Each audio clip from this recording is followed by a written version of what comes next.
Hello everyone, today I'm going to be reviewing the Overseer Gamepass and going over what you get with it. So yeah, let's get into it. So let's start with the perks that you get when you're an Overseer. You get a lot of different perks, which is actually really nice.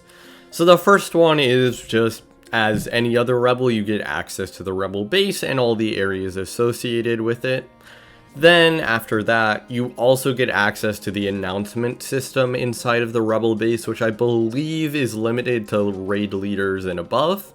And there are some annoying issues with that, which is just there's no queue or priority, which means if someone's faster at clicking the button than you, then they can give an announcement before you, and since there's a 1-minute cooldown, it can get very annoying if there's someone with an auto clicker who's just spamming random crap in the announcements. That is totally not from experience.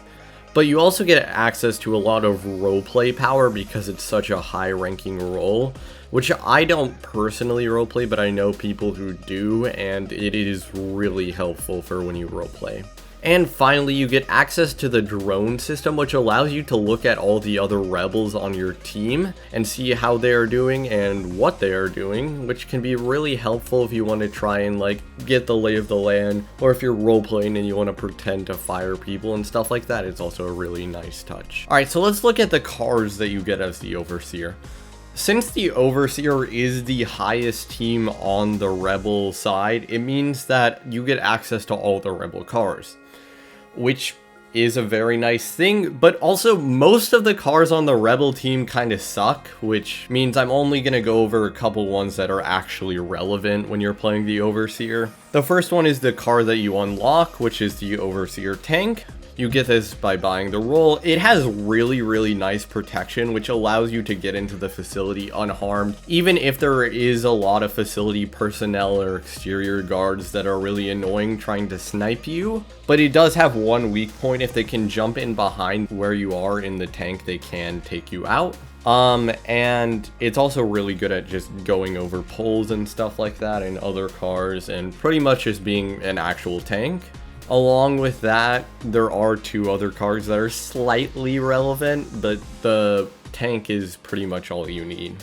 So you have the Warlord Mustang, which is the closest one to the exit that you have. So if you're just feeling lazy, you can use that one. I honestly recommend that one if you want to go fast, because it allows you to go fast, but it also does have some armor. But if you want to go super fast, you can get the Hitman ATV, which has absolutely no protection at all, and you will definitely die if there's more than one guard there, but it does allow you to get places very quickly. Honestly, pretty much every other car just sucks, unless you're trying to transport 10 or 20 people, but even then the tank is literally meant for that. So you do actually get a lot of really nice choices for weapons.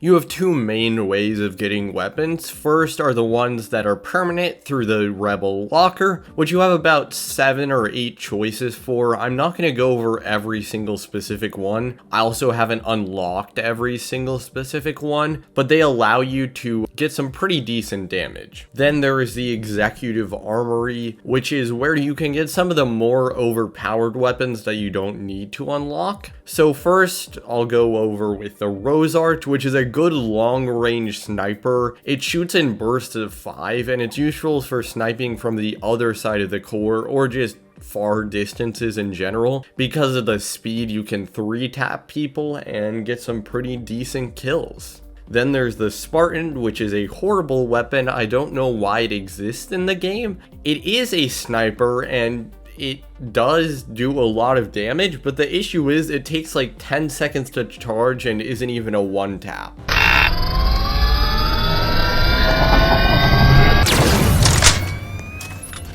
Then there's the Phantom, which is a bow. It's okay at mid-range, but I wouldn't really recommend it.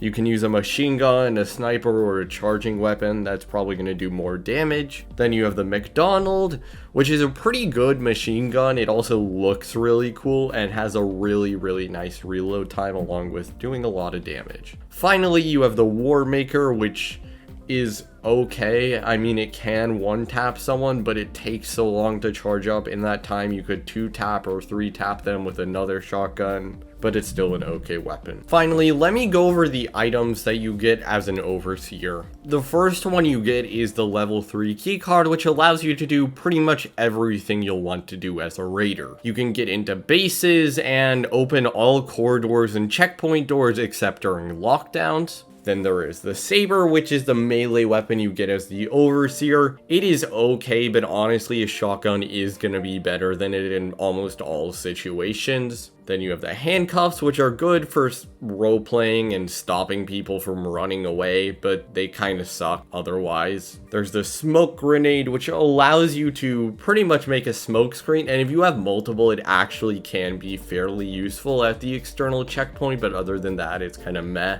You have the rebel keycard, which allows you to use the rebel base. You have the virus kit, which allows you to hack the data store and hack the power station, but that's not really needed since you have the level 3 key card. You have the ID card, which is useless. Like, I don't know why this exists for rebels. And finally, you have the terminal access key, which allows you to disable the safety sequence and blow up the core. Well, that's what you get as the overseer. So my conclusion for this role is, honestly, I would recommend it if you have the money and want to spend it on this. You get a lot of roleplay power along with a lot of actual power with your weapons. And if you don't want to buy the Facility Director Game Pass, it definitely is one of the best choices.